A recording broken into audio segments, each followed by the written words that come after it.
Hello everyone, I am Madhavi. Welcome to my YouTube channel educational views.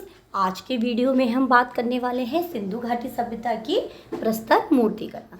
देखिए students, इससे पहले मैंने आपको सिंधु घाटी सभ्यता पर 3 वीडियो मैं दे चुकी हूँ, जिसमें मैंने सिंधु घाटी सभ्यता की खोज क्या है, और फर्स्ट वीडियो में उसकी खोज, उसकी बेसिक नॉलेज दी है। सेकंड में मैंने आपको सिंधु घाटी सभ्यता की विशेषताएं बताई थी, और जो मैं तीसरे वीडियो है, तो तीसरे वीडियो में मैंने उसके विस्तार के बारे में बताया था कि कहाँ कहाँ पे सिंधु घाटी सभ्यता का विस्तार पाया गया है विश्व में।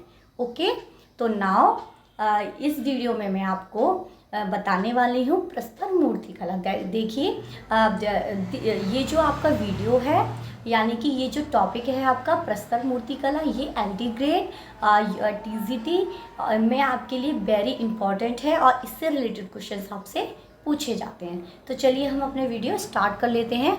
और हाँ, अगर आपने मेरे पिछले वीडियो नहीं देखे हैं तो आप उसको देख सकते हैं डिस्क्रिप्शन में जाकर, जहाँ पर आपको उनका लिंक मिल जाएगा।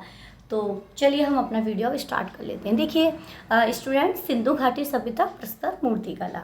देखिए, अगर हम सिंधु घाटी सभ्यता की बात कर लेते हैं तो सिंधु घाटी सभ्यता में 3 प्रकार की मूर्तिकला पाई गई हैं, जिसमें फर्स्ट है आपका प्रस्तर मूर्तिकला, सेकंड है मृण मूर्तियाँ, और तीसरी है आपकी धातु मूर्तियाँ। देखिए अगर हम प्रस्तर मूर्तिकला की बात करते हैं, देखिए हम जो प्रस्तर मूर्तिकला है, इसके लिए हम मोहनजोदड़ो और हड़प्पा, इन 2 जगहों पर इससे मिलने वाली जो प्रस्तर मूर्तियां हैं उनके बारे में बात करेंगे। तो देखिए स्टूडेंट्स, अगर हम सबसे पहले बात कर लेते हैं मोहनजोदड़ो की। देखिए मोहनजोदड़ो में क्या था कि अगर देखा जाए तो जो मृण मूर्तियां थी उनकी अपेक्षा जो प्रस्तर मूर्तियां हैं वो बहुत ही कम मिली हैं।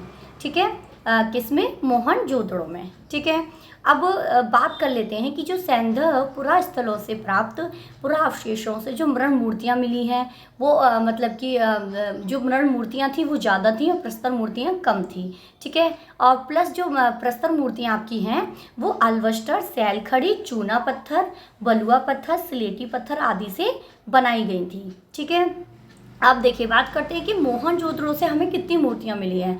तो देखिए स्टूडेंट्स, अगर प्रस्तर मूर्तिकला की बात करें तो मोहनजोदड़ो से हमें 12 मूर्तियां मिली हैं। ठीक है, और हड़प्पा से आपको 3 मूर्तियां मिली हैं। ठीक है, मोहनजोदड़ो से जो प्राप्त 12 प्रस्तर मूर्तियां हैं, उनमें से 5 जो प्रस्तर मूर्तियां हैं वो आपकी गढ़ी वाले टीले के HR क्षेत्र से पाई गई हैं। तो आपको ये थोड़ा सा इम्पोर्टेंट एक पॉइंट है जो आपको लर्न करना है। ठीक है, कहाँ से मिली थी? 5 गढ़ी वाले टीले के HR क्षेत्र से मिली है। ठीक है, नेक्स्ट पॉइंट पे बात करते हैं कि इन मूर्तियाँ, यानी कि जो ये मूर्तियाँ हैं जो कि मोहनजोदड़ो से मिली हैं। ठीक है, इसमें एक मूर्ति जो कि मोस्ट फेमस रही है, उसके बारे में बात करते हैं, और वो है आपकी पुरुष मूर्ति। ठीक है, देखिए जो पुरुष मूर्ति थी वो 19 सेंटीमीटर लंबी थी, लेकिन जब ये पाई गई थी उस समय ये थोड़ी खंडित थी। खंडित का मतलब आप समझ सकते हैं कि टूटी हुई थी। ठीक है, और ये किससे बनी हुई थी? सैलखड़ी से। तो आपको पता होना चाहिए कि जो पुरुष मूर्ति है वो कितनी 19 सेंटीमीटर लंबी है और प्लस सैलखड़ी से बनी हुई है। ठीक है, अब देखिए जो पुरुष मूर्ति थी उसके बारे में थोड़ी सी व्याख्या कर लेते हैं कि वो कैसी थी, और उसका मतलब पूरा उसकी जो बॉडी हमको मिली है वो किस तरीके की थी। तो देखिए उसका जो काय भाग था, काय भाग और मस्तिष्क दोनों सुरक्षित थे, यानी कि वो ऊपर से बिल्कुल टूटी हुई नहीं थी। हाथ टूटे हुए थे, सिर से जो वक्ष स्थल तक का जो भाग था वो भी सुरक्षित था। ठीक है, नीचे का भाग उसका खंडित मिला है। नेत्र जो थे वो लंबे लंबे थे बट आधे खुले हुए थे। ठीक है, दृष्टि नसार्ग पर केंद्रित, माथा जो था उसका वो ढलुआ था और छोटा भी था। ठीक है, होठ तथा गर्दन सामान्य से अधिक मोटे थे, यानी कि नॉर्मल तौर पर जो मतलब कि ये होते हैं गर्दन और होठ होते हैं, उसकी अपेक्षा वे ज़्यादा ही मोटे थे, ठीक है।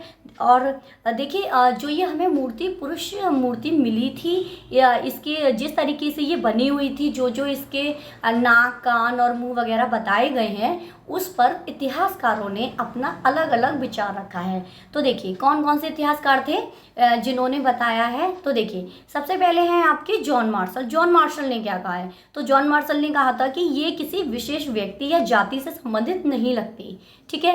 मतलब क्योंकि इसका मतलब जो उसका जो बॉडी थी वो कुछ अजीब ही थी, इसलिए उन्होंने इसे किसी भी व्यक्ति या जाति से संबंधित नहीं माना है।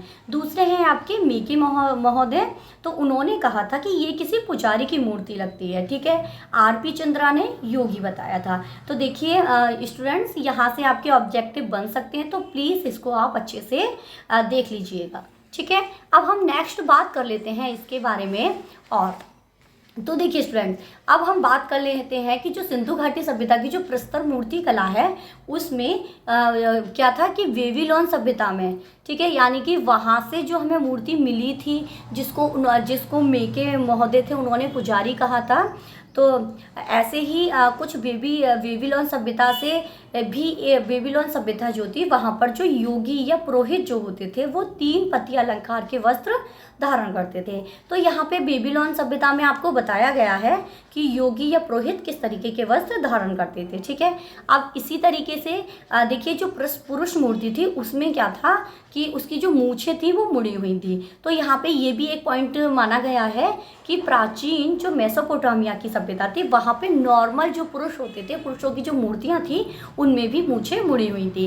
कहने का तात्पर्य ये हो जाता है कि मोहनजोदड़ो और मेसोपोटामिया दोनों ही सभ्यताओं में एक चीज़ कॉमन है, जो कि है पुरुष मूर्ति की मूछें मुड़ी हुई थी, ठीक है। याद रखिएगा ये मोहनजोदड़ो से लगभग 17.8 सेंटीमीटर लंबा चूना पत्थर पर बना हुआ पुरुष का एक अन्य सिर भी मिला है, ठीक है। तो क्या है कि मोहनजोदड़ो से एक तो आपको पुरुष मूर्ति मिली और सेकंड आपको ये पुरुष का एक सिर मिला है जो कि 17.8 सेंटीमीटर लंबा है और चूने पत्थर पर बना हुआ है, ठीक है। तो आपको याद रखना है मोहनजोदड़ो में अल्वेस्टर की एक अन्य 29 सेंटीमीटर ऊंचे व्यक्ति की बैठे हुए मूर्ति भी मिली है। तो अब तक आपकी 3 मूर्तियां हो गई हैं, ठीक है।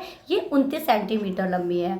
नेक्स्ट क्या है कि मोहनजोदड़ो से स्त्रियों की भी मूर्तियां मिली हैं, ठीक है। स्त्रियों की मूर्ति मिली है जिनमें क्या था कि जो मूर्ति मिली है वो 5.5 इंच ऊंचे सिर से घुंघराले बाल दिखाए गए हैं, यानी कि इसकी जो लंबाई थी वो 5.5 इंच थी, प्लस इसके जो सिर पर जो बाल थे वो घुंघराले बाल थे, ठीक है। देखिए अब तक आपने देखा कि एक पुरुष मूर्ति मिली, दूसरा एक पुरुष का सिर मिला था, और तीसरा जो है एक बैठे हुए व्यक्ति की मूर्ति मिली, चौथा आपको स्त्री की मूर्ति मिली है, और पांचवा आपको पशुओं की भी मूर्ति मिली है। देखिए जो मोहनजोदड़ो से जो पशु की जो मूर्ति मिली थी उनमें 2 पशुओं को का जो है जॉइंट था, यानी कि देखिए 25 सेंटीमीटर ऊंची चूना पत्थर की बनी हुई एक भेड़ा और हाथी की संयुक्त मूर्ति मिली है, यानी कि वहाँ से जो पशुओं की जो एक मूर्ति मिली है उनमें भेड़ और हाथी दोनों के ही संयुक्त अंग पाए गए हैं। देखिए इसमें क्या था कि जो शरीर और सींग भेड़ का और सूंड हाथी की, समझ में आ गया। और यह जो है डी के क्षेत्र से प्राप्त हुई है, तो आपको ये भी ध्यान में रखना है कि ये कहाँ से प्राप्त हुई है, आपको डी के क्षेत्र से, ठीक है। इस संयुक्त आकृति से मिलती जुलती मोहरों पर आकृतियाँ मिलती है, यानी कि ये जो संयुक्त जानवर की जो मूर्ति मिली थी जैसी ये देखने में थी उससे रिलेटेड यहाँ पर जो मोहरें मिली हैं उन पर इस तरीके के कुछ चित्र पाए गए हैं, ठीक है। तो ये तो रहा आपका मोहनजोदड़ो की प्रस्तर मूर्ति कला। चलिए अब हम बात कर लेते हैं हड़प्पा से। देखिए हड़प्पा से प्राप्त मूर्तियाँ, अगर हड़प्पा से प्राप्त मूर्तियों की बात की जाए तो 3 उच्च कोटि की मूर्तियाँ यहाँ से मिली हैं, ठीक है। जिनमें से एक क्या थी, लाल पत्थर की, दूसरी स्लेटी पत्थर पर बनी हुई है, और ये जो 2 मूर्तियाँ मिली हैं लाल और स्लेटी पत्थर की, दोनों के ही पैर कैसे थे, टूटे हुए हैं, ठीक है। लाल प्रस्तर मूर्ति के शरीर का गठन बड़े ही सुंदर तरीके से प्रदर्शित किया गया है। ये मूर्ति जो थी पूर्णतः नग्न थी, ठीक है। दोनों कोहनी व गले पर छेद हैं। अब बात कर लेते हैं कि ये जो मूर्ति है आपकी है ना, यह मूर्तियाँ यह जो मूर्ति कौन सी मूर्ति थी, ये आपको जो लाल और स्लेटी पत्थर की जो मूर्तियाँ मिली हैं, इनमें ये दोनों ही मूर्तियाँ कैसी थी, खड़ी हुई अवस्था में मिली हैं। यानी कि जो मूर्तियाँ थी उनमें जो चित्र था वो खड़े हुए इंसान का चित्र था, और उसके 3 स्कंधों तथा संतुलित निलंबों की रेखाओं से मूर्ति कला की विकसित अवस्था का पता चलता है।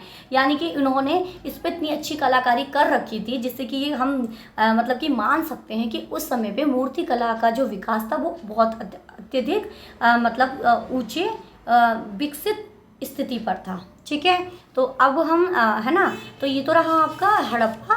अब हम थोड़ा सा नेक्स्ट और थोड़ा सा हमारे पास है जो कि हड़प्पा से रिलेटेड है।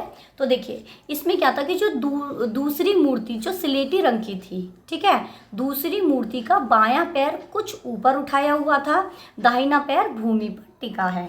तो अब हम बात कर रहे हैं दूसरी मूर्ति की जो कि स्लेटी रंग की थी, और इससे पहले हमने लाल रंग के जो पत्थर पे बनी हुई मूर्ति थी उसके बारे में बात की थी। तो जो ये स्लेटी कलर की मूर्ति है, इसकी दूसरी मूर्ति है ना, तो इसका क्या था कि बायां पैर जो है कुछ ऊंचा था और दाहिना पैर भूमि पर टिका हुआ था।